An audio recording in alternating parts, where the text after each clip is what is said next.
Hello, my name is Garth Thompson. I'm the CIO at Ayar Labs. Here at Ayar Labs, we are redefining AI architecture with our optical I/O chiplet solution. Our solution uses light to move data onto and off of chips at speeds and power efficiencies that electrical interconnects cannot match. Our technology is 10 times faster and uses less power than current solutions. Our engineers were experiencing challenges ingesting complex data across electrical, optical, and final test flows.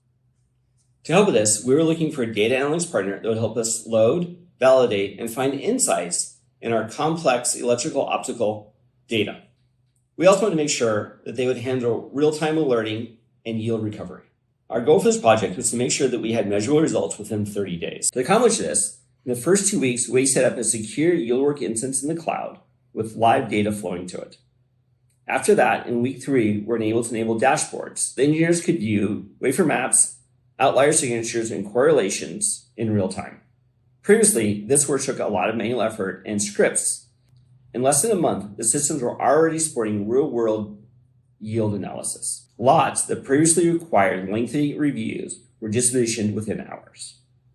Our collaboration with yieldWerx gave us measurable results within 30 days. The yieldWerx platform ingested our complex photonics data and accelerated how we can make yield and quality decisions.